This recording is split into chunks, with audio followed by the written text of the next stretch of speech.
আসসালামু আলাইকুম রহমতুল্লাহি ওবরাকাত। আজকে একটি বিষয় নিয়ে আলোচনা করব, যেটা নাকি আমাদের দেশে প্রায় সময় আমরা দ্বিধাদ্বন্দ্বে পড়ি। সেটা হচ্ছে ইয়াউমে আরাফার সওম ব্যাপারে আমরা সন্দিহান থাকি অনেক সময়।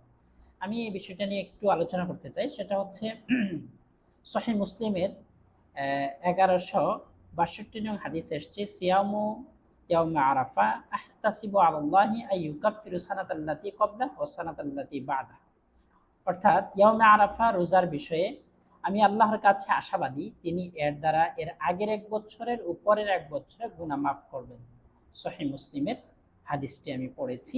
আল্লাহ রসুল সাল্লাল্লাহু আলাইহি ওয়াসাল্লাম আশাবাদী হচ্ছেন, মানে হচ্ছে আল্লাহ রসুল সাল্লাল্লাহু আলাইহি ওয়াসাল্লাম আমাদেরকে বলেছেন যে 2 বছর, সানাতাল্লাতি কবলা ও সানাতাল্লাতি বা'দা, এক বছর আগের এবং এক বছর পরের গুনাহ আল্লাহ সুবহানাহু ওয়া তাআলা ক্ষমা করে দিবেন। তো বিষয়টা আসলে হাদিসে এসছে হচ্ছে ইয়াউমে আরাফা, সিয়ামু ইয়াউমে আরাফা। ইয়াউমে আরাফার সিয়াম রোজা কোন দিন? আসলে জিলহজের 9ম তারিখ। ইয়াউমে আরাফাটার উদ্দেশ্য হচ্ছে জিলহজের 9ম তারিখ। কেউ কেউ এটা মনে করেন যে আসলে ইয়াউমে আরাফাতে হচ্ছে জিলহজের 8ম তারিখ বাংলাদেশিদের জন্য। কারণ ইয়াউমে আরাফা অবস্থান করে হচ্ছে, আরাফার মধ্যে হাজিগণ অবস্থান করে হচ্ছে সৌদি আরব অনুপাতে 9ম তারিখ ঈদের আগের দিন। আর অন্যান্য সৌদি আরব ছাড়া অন্যান্য দেশে যেরকম বাংলাদেশে হচ্ছে ইয়াউমে আরাফা, সৌদি আরবে যখন ইয়াউমে আরাফা তখন হচ্ছে আমাদের দেশে 8 জিলহজ। তাহলে কি আমরা 8 জিলহজ অর্থাৎ আজকের বছর 2024 সালে যদি আজকে বলি, তাহলে আজকে হচ্ছে শনিবার, আগামীকাল হচ্ছে 16 তারিখ, অর্থাৎ হচ্ছে 16 রবিবার 9 জিলহজ হয় আর কি। আজকে হচ্ছে শনিবার 15 জিলহজ। তাহলে আসলে 15 জিলহজ কিনা? না, এটা কোনো সম্ভাবনা নেই। ইয়াউমে আরাফা দ্বারা উদ্দেশ্য হচ্ছে 9 জিলহজ। ইয়াউমে আরাফা দ্বারা উদ্দেশ্য 9 জিলহজ কেন? ইয়াউমে আরাফা দ্বারা কি আরো কোনো হাদিস এরকম আছে কিনা? হ্যাঁ, আমি সেটাই বলছি। আরেকটা হাদিস, গুরুত্বপূর্ণ একটি হাদিস আছে। কারণ আমরা হচ্ছে ইয়াউমে আরাফা দিন, ইয়াউমে আরাফা থেকে কিন্তু আরেকটা আমল আমাদের মাঝে রয়েছে। ইয়াউমে আরাফা শব্দ দ্বারা যে 9 জিলহজ, সেটা থেকে আমাদের আরেকটি কি রয়েছে, হাদিস রয়েছে এবং হচ্ছে আমলও রয়েছে। সেটি হচ্ছে আমাদের আইয়ামে তাশরিক। আইয়ামে তাশরিকটি আমাদের শুরু হয় হচ্ছে ইয়াউমে আরাফা। ইয়াউমে আরাফা অর্থাৎ ঈদের আগের দিন 9 জিলহজের ফজর থেকে নিয়ে 13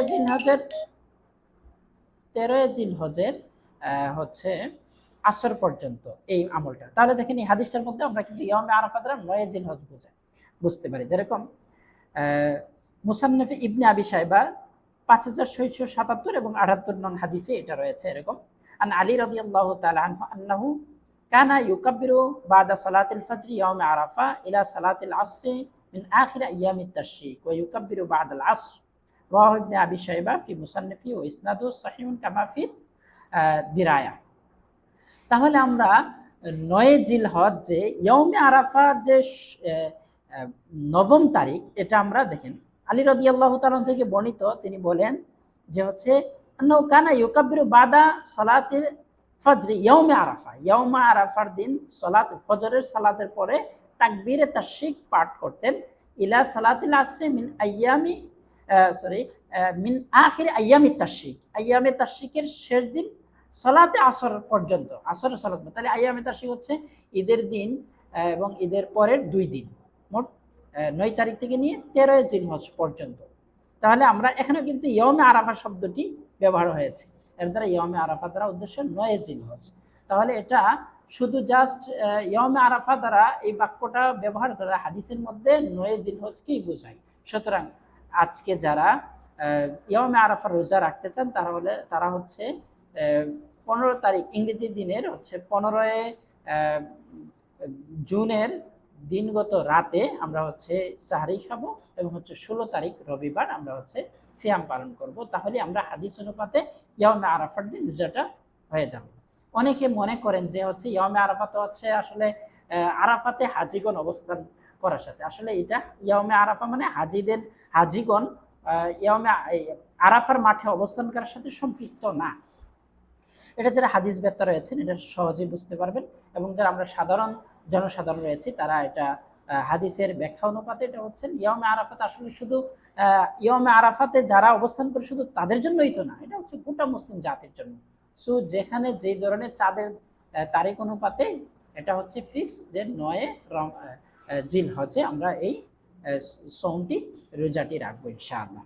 তাহলে আমরা হচ্ছে 9 জিল হজ এই রোজাটি হচ্ছে আমাদের 2024 সালে হচ্ছে 16 তারিখ অর্থাৎ রবিবার দিন আমরা এই সিয়ামটি রাখবো ইনশাআল্লাহ। আল্লাহ চাহে তো আমাদের 1 বছর আগের এবং 1 বছর পরে গুনাহ খাতা আল্লাহ সুবহানাহু ওয়া তাআলা ক্ষমা করে দিবেন। আরো যারা বিস্তারিত জানতে চান তারা কোরআন ও হাদিসের যারা বেত্তা রয়েছেন, জানেন, জ্ঞান সম্পর্কে এই সম্পর্কে বিশাল ধারণা রয়েছেন, তারা এই বিষয়টা উলামায়ে কেরামদের কাছ থেকে ভালোভাবে জেনে নিতে পারেন। ওয়া আখিরু দাওয়ানা আলহামদুলিল্লাহি রাব্বিল আলামিন। আসসালামু আলাইকুম ওয়া রাহমাতুল্লাহি ওয়া বারাকাতুহু।